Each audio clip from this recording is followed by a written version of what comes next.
Lorenzo Johnson was wrongfully convicted of murder in Pennsylvania. It was alleged that in conspiracy with Corey Walker, who remains wrongfully imprisoned and alleged to be the shooter, murdered Taraha Williams.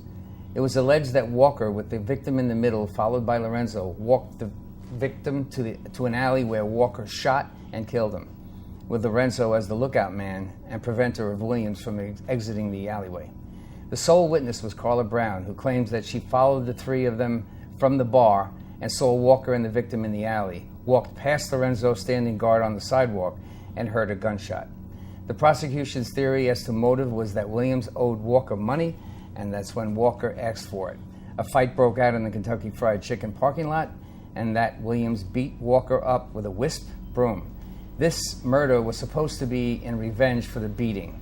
Now, 16 years later, we'll pick it up from there. So, Lorenzo, welcome. And sorry for your long stay. 22 years. It was a visit you didn't intend, I'm sure. Can you pick up the story from that event on that day? Well, you know, I was never there when that murder took place, and this is a story that the prosecution put together. Okay. And we didn't know the real facts of the case until 18 and a half years later. How did you feel knowing that you weren't there? And it's hard for an innocent prisoner to fight something that he knows nothing about. You know, when you innocent and you wasn't there, when you can't answer questions because you never knew what happened, you wasn't there. So you got to rely on the criminal case discovery that they give you about the case. How did they anticipate that you would then be leading towards a guilty position if you weren't able to tell the story? Because this is a handicap that's used in wrongful convictions. They've withheld information from the defense to stagnate your defense at trial. It's a ploy that they use. Yeah. Didn't that something similar happen to you, Jeffrey? This is Jeffrey Deskovic of the Deskovic Foundation. Yeah, information was withheld also in my case, you know, on the medical examiner, so I couldn't use that to, you know, attack his credibility. So in terms of Lorenzo's case, I mean, what was the information that they withheld? In my situation, as what you just read about a fight that led to the murder and the previous steps to the murder, you know, we found out, you know, 18 and a half years through discovery that none of that was true. And that the witness that they used against us was originally labeled a suspect in the same criminal homicide. She was a woman, right? So in the same, oh my God. And then the motive witness as well. The motive witness was originally my alibi witness that was with me in New York and not in Pennsylvania at the time. And this motive witness, this alibi witness changed her testimony, and we never knew why she changed her testimony. Then we found out that she was God's sister, the lead detective in the case. Oh, so there's a connection there. What, after 16 and a half years in prison, what grounds of legally insufficient evidence was there? After 16 and a half years, on October 4th, 2011, the Third Circuit Court of Appeals vacated my sentence on the grounds of insufficient evidence, which is equivalent to a not guilty verdict. Yeah. And I was ordered to be released immediately, but I had to wait 90 days to go to a bail hearing where I was immediately released shortly after, pending the prosecution's last appeal to the United States Supreme Court. So they must have done that again, right? They appealed the reversal. They appealed my sentence to the United States Supreme Court, and 148 days after I was released, the United States Supreme Court reinstated my conviction with a per curiam decision, not allowing my attorneys to file briefs or oral argue my position for my conviction to be reinstated and me remanded to jail. I lost that word, per curiam? Per curiam means no decision. I mean, no signature. It's one of them decisions like you don't know what's going on. Like you don't know if you wrote it, she wrote it, he wrote it. You know, it's just a decision that comes from the court. But I think the main point, though, Chris, is that when the United States Supreme Court reinstated Lorenzo's conviction, I think, number one, just the unfairness of that, because if Lorenzo had lost in the Third Circuit Court of Appeals and he was appealing to the U.S. Supreme Court, they wouldn't have agreed to hear the case. But they agreed because it was the government, and then to reinstate his conviction all in one shot with his lawyers not getting able to argue the points. And then the impact of that decision, which is that Lorenzo had to go go back to Pennsylvania to be wrongfully imprisoned on a life without parole sentence, and I had to drive him back. Am I missing something out of making sense out of that? But it doesn't seem right that he had to go back. If there was insufficient evidence, why couldn't he be out on a bail? Because what happened that decision was overturned. It was overturned by the highest court in the land, which is the United States Supreme Court. Because how did they get to overturn it? They ruled on a technicality that the judges didn't look at the jury getting That's deference. the information you were talking about before? Yeah. The judge didn't. They said the judges didn't give the jury deference in the case. It was a technicality, but they used deference. Like they didn't they didn't look at it that way. And instead of letting my attorneys argue our position, why wouldn't that normal happen? procedures. Normally, when the United States Supreme Court takes a criminal case, because they only take 1% of the cases that come in front of them. Normally, when the United States Supreme Court take them cases, is a legal question. Right. It's a legal question, and in my situation, it didn't fall under that umbrella. So Lorenzo then, in prison, then his, Michael Wiseman and the federal. Maybe you talk about the entities that helped, right? that helped to work. Yes, that helped to work. I was represented at that time by Michael Wiseman in the Capital Habeas Unit out of Philadelphia, and they put a lot of work in on my case, relentless. Because I was representing myself pro se for 3 years before I got their assistance. The issue that I won on, I raised myself pro se when I was representing myself in court, and they came on board and they amended my petition, and we happened to win on that issue, and they was the ones that represented me through that process. And at the same time, the foundation was involved on the public relational end of it. So we kept Lorenzo's case alive in the media. Lorenzo was writing a lot of articles with the Huffington Post, which we connected him to. This was all a couple of years before he finally got out. What's that time frame? This is upon my release after 16 and a half years. Yeah, a few years before. Yeah. Right. So in that interim, how there's one of the title of the program I got out of the language I saw is why would an innocent man plead guilty, right? So I'm thinking that way in my head. Why would he do that? So what would be the rationale for you to have to go back? See, this what happened when I said after 18 and a half years they turned over missing case discovery that we never had. We never had a statement from the only witness to the case. We never had a physical statement. We was told that a statement wasn't provided, that a statement didn't exist.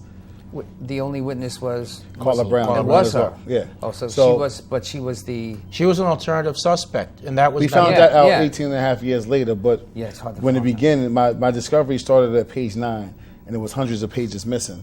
But I came in, I was illiterate to the law, so I didn't know none of that. So I had to, I was illiterate education-wise also. I had to get my GED, college credits, all that from jail. Then I started teaching myself the law. And once I started teaching myself the law, I started picking up on things in my case. Sure. And I always would ask for this information. I never received it. To make a long story short, 18 and a half years later, the Attorney General that was prosecuting the case turned over some material that we never had.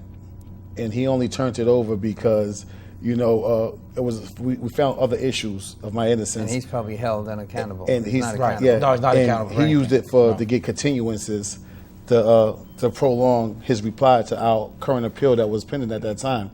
Well, this information, strengthened my innocent claims. It showed that the only witness that you had was originally labeled a suspect. We never had that before.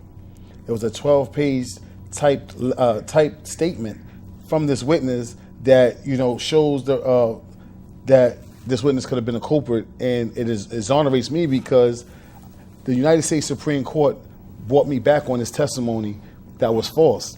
And the prosecution for 18 and a half years. Jesus, look at all that time wasted. Oh my God. The prosecution let this testimony go uncorrected from the preliminary stages all the way to the United States Supreme Court, which brought me back for this testimony. They knew this testimony was false, but we couldn't refute it because we never had these statements. Once we got the statements, that's what made me go back to court. That's why the judge granted, after 5 years later, the judge granted evidentiary hearings for me to come back to court. There's such thing as a speedy trial when you're in this position that he's in. Oh, never. It's No, a hurry up and wait. right. I mean, a speedy trial pertains to before you're convicted, and that doesn't apply to the appeals process. I mean, they're very, very slow during Very the slow. during Well, the appeals. justice, And meanwhile, you're justice denied is justice delayed. The Justice average delayed, innocent- justice denied. The I average said that innocent, backwards. the average innocent prisoner that's exonerated, fortunately, spends between 13 and a half to 15 years in prison.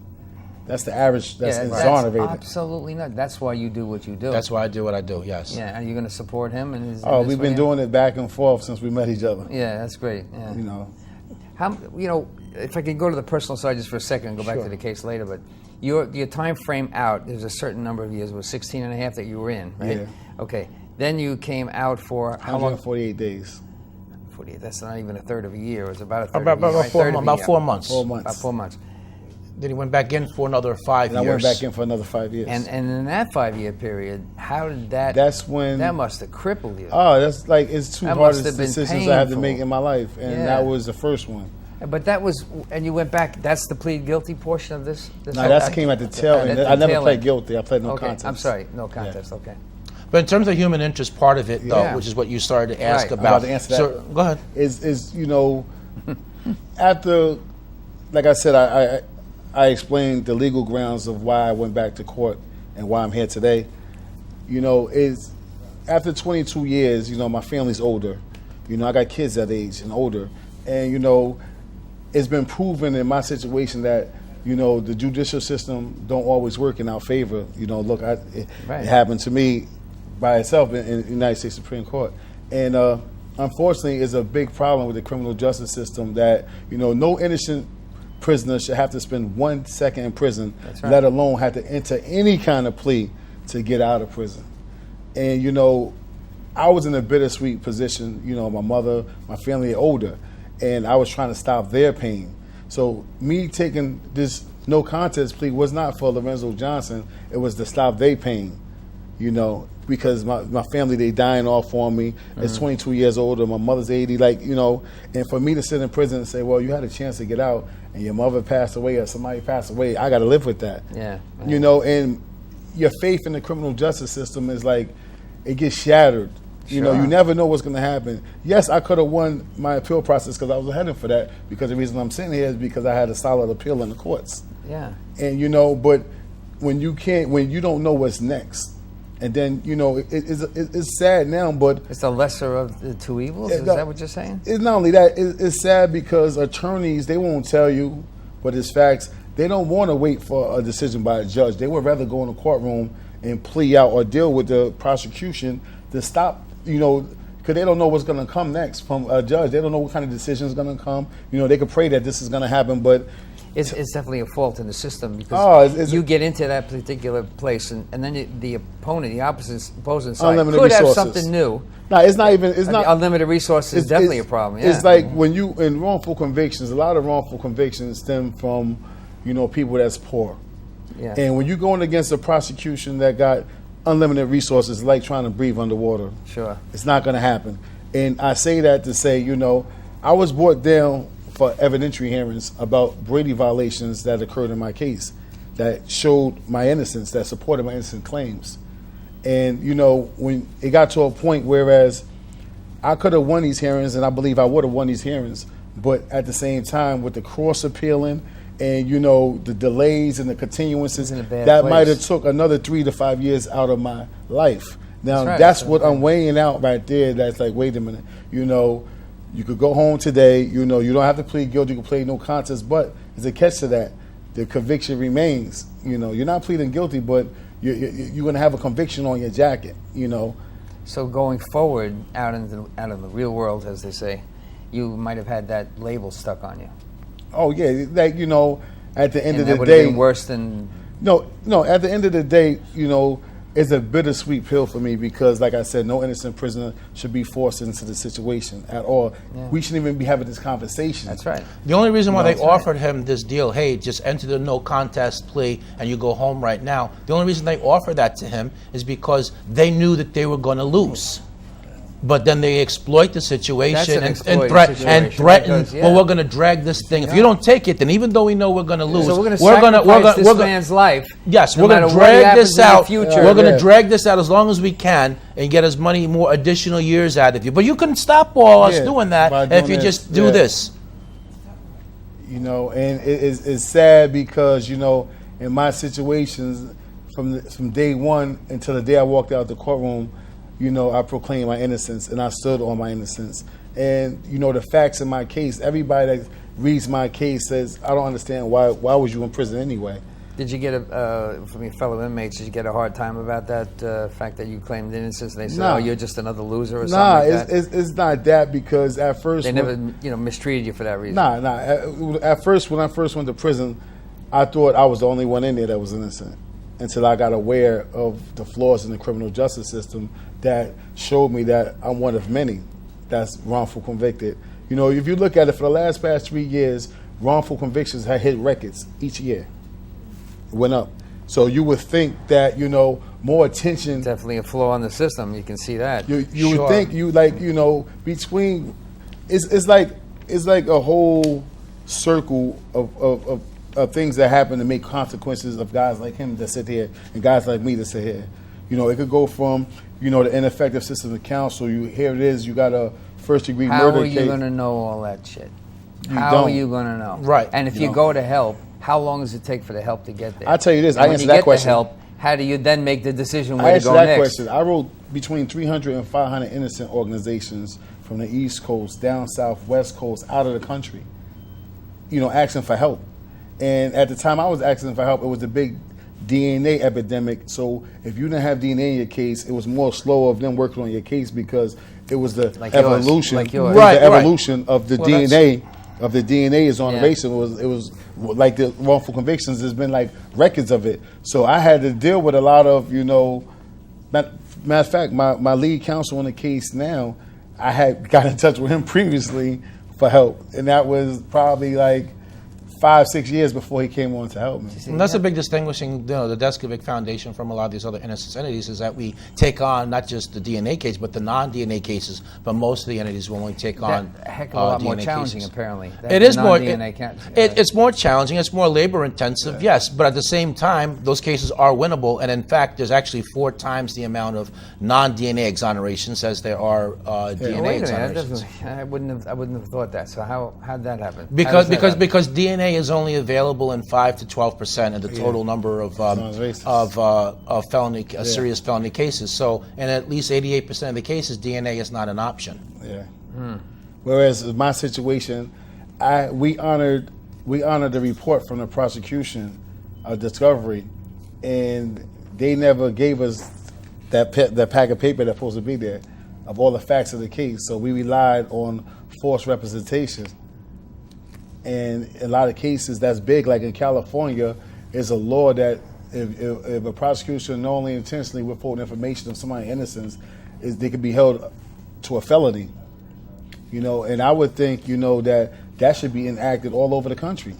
If I don't particularly think that the whole system really works well, so in my opinion, I'd like to see another way to handle situations like yours.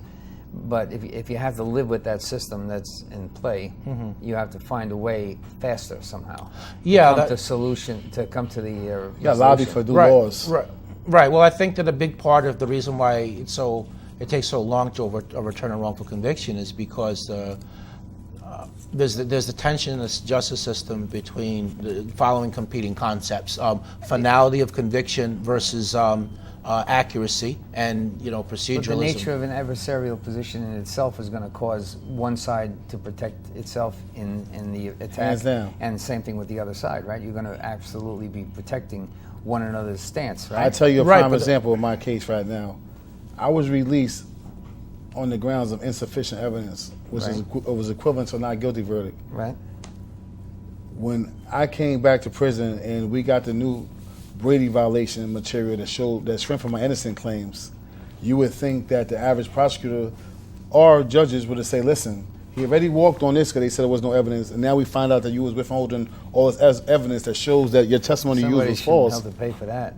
It's not. It doesn't take place. They stand more firm. Like in my sentencing, So they Before- can screw up on the way.